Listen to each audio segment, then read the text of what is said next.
Hello students, welcome to the rmedicalclasses.com। दोस्तों, आज हम बात करेंगे अतिसार की।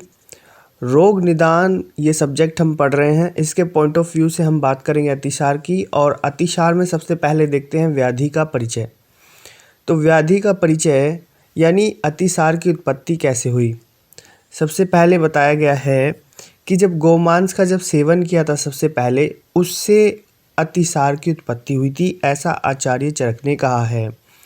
दूसरा इसमें बताया गया क्योंकि गोमांस जो होता है वो पाचन में गुरु होता है, उष्ण होता है, असातम्य होता है, वीरस होता है और अस्वस्थ होने के कारण ये सीधा मस्तिष्क पे मानसिक आघात पहुंचाता है, जिससे अग्नि मंद हो जाती है और इससे क्या होगा, हमारा अतिसार रोग हो जाता है।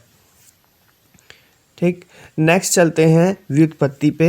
तो व्युत्पत्ति में या निरुक्ति में तो अतिसार जो शब्द है वो अति उपसर्ग पूर्वक स्र धातु से बना है, यानी स्र धातु में यदि उपसर्ग लगा दिया जाए, अति उपसर्ग लगा दिया जाए तो अतिसार बनता है।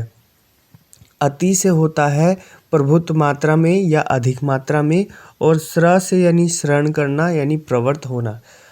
पूरे का मीनिंग अगर निकालूं तो मल का अधिक मात्रा में निकलना क्या कहलाता है, अतिसार कहलाता है। नेक्स्ट चलते हैं इसके पर्याय पे। तो अलग अलग ग्रंथों में अतिसार के कुछ पर्याय दिए हैं। पहला इसमें पर्याय है उद्राम्य, अन्न ग्रंथि और त्रिकांड शोथ। तो ये तीन इसके पर्याय ग्रंथों में कहे गए हैं। नेक्स्ट चलते हैं सामान्य निदान पे। तो सामान्य निदान में सबसे पहले होगा, अगर गुरु अति स्निग्ध, अति उष्ण, अति द्रव, अति स्थूल, अति शीतल द्रव्यों का सेवन करते हैं तो उससे अतिसार हो सकता है।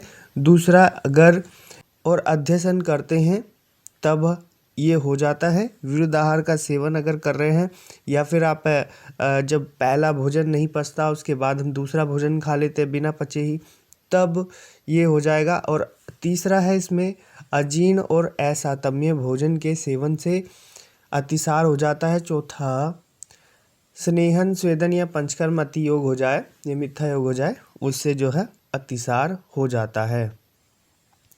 नेक्स्ट चलते हैं, विष का प्रयोग जब कर लेते हैं, ज़्यादा भय करते हैं, शोक करते हैं, तब हो जाता है। और वेगों को विधारण करते हैं, अधारणीय वेगों को धारण करते हैं।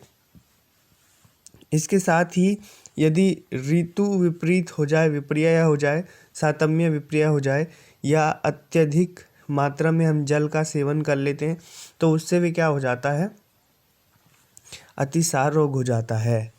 8वां पॉइंट है कि दूषित जल या दूषित मद्य का सेवन कर लेते हैं हम। 9th, जो कोई कृमि दोष हो उससे भी हो जाता है। साथ में 10th है कि अर्श और ग्रहणी दोष उत्पन्न होने पर क्या हो जाता है, अतिसार रोग हो जाता है। अब चलते हैं नेक्स्ट पे। तो नेक्स्ट इसकी संप्राप्ति है। तो सबसे पहले क्या होता है, जो उपयुक्त निदान है, जब हम इनका सेवन करते हैं तो इससे जो जलीय धातु है बॉडी में बढ़ जाता है, जिससे अग्नि मंद हो जाएगी। ठीक है। नेक्स्ट, आम दोष की उत्पत्ति होगी और आंत्र के अंदर, आंतों के अंदर शोभ हो जाएगा। शोभ मतलब कि हलचल होने लगेगी। पक्वाश्य, उसके बाद क्या होगा, पक्वाश्यगत जो दोष है उनमें वृद्धि हो जाती है और पुरुष वह स्त्रोतस में दुष्टि हो जाती है, जिससे मल जो है प्रभुत मात्रा में निकलने लगता है और अतिसार रोग उत्पन्न हो जाता है। तो ये थी इसकी सामान्य संप्राप्ति। अब देख लेते हैं कि इसमें दोष क्या है। तो वात दोष प्रधान है, उसके साथ ही तीनों दोष इसमें कारण होते हैं। दूसरा दुष्य, तो पुरुष और उदक, तो ये दो दुष्य हो जाते हैं। स्रोतस में है पुरुष व स्रोतस, और अति प्रवृत्ति होती है, ये स्रोतो दुष्टि लक्षण है। अधिष्ठान की जब बात करते हैं तो पक्वाश्य या गुदा, और आशय ये पक्वाश्योथ हो जाता है, और स्वभाव में ये आशुकारी होता है। नेक्स्ट चलते हैं भेद पे। तो अष्टांग हृदय या चरक जिन्हें 6 भेद माने हैं, कौन कौन से, वातस, पित्तस, कफस, सन्निपातस, और 2 आगंतुज। 2 आगंतुज में कौन सा होगा, शोकस और भयज। तो कुल मिलाकर हो जाते हैं 6। नेक्स्ट चलते हैं, इसके पूर्व रूप क्या हो सकते हैं। इस डिजीज़ के होने से पहले बॉडी पे क्या सिम्टम्स दिखाई दे सकते हैं। आचार्य सुश्रुत जी ने कहा है कि हृदय प्रदेश में, नाभि में, गुदा में, उदर में, कुक्षी में जो है सूचिवत वेदना होती है, सुई चुभने जैसी वेदना होती है। अंग ढीले पड़ जाते हैं, अंग शिथिल्य हो जाती है, अपान वायु का अवरोध होता है, मल की प्रवृत्ति नहीं हो पाती, मल नहीं निकल पाता सही से, आद्यमान हो जाता है, भोजन का सातम्य पाक नहीं होता, सही से पाक नहीं हो पाता है। नेक्स्ट चलते हैं सामान्य लक्षण पे।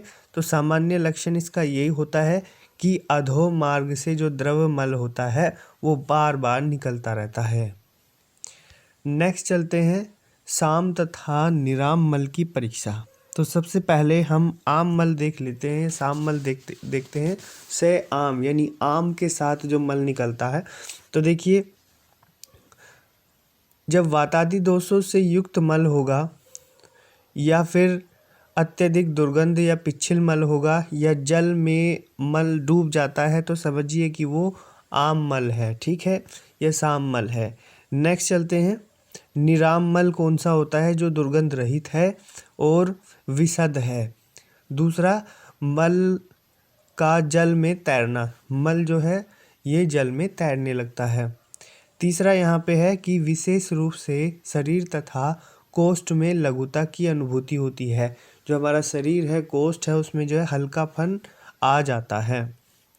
नेक्स्ट चलते हैं हम साध्यता पे। तो शास्त्रों में जो वातज, पित्तज और कफज ये अतिसार है, इसको सुख साध्य कहा गया है। दूसरा, शोकज, भयज और सन्निपातज, ये तीनों जो होते हैं वो कृच्छ साध्य माने गए हैं, ठीक है। नेक्स्ट चलते हैं कि अतिसार के असाध्य लक्षण कौन कौन से होते हैं। जब पक्व शोणित के समान मल का निष्कासन हो, मल निकल रहा हो और यकृत खंड के वर्ण वाले मल की प्रवृत्ति हो जाए। तीसरा इसमें है कि मल का स्वरूप जो है वो घी के समान, मेद के समान, वेस्वार से मिश्रित पानी, तेल, मज्जा, दुग्ध और शहद के समान हो जाए। मयूर पिच्छ सदृश चंद्रिका युक्त मल हो जाए, ठीक है। तो तब हम समझेंगे कि ये असाध्य है। उसके बाद आ जाते हैं उपद्रव पे। तो उपद्रव कौन कौन से उपद्रव हो जाते हैं अतिसार होने के बाद।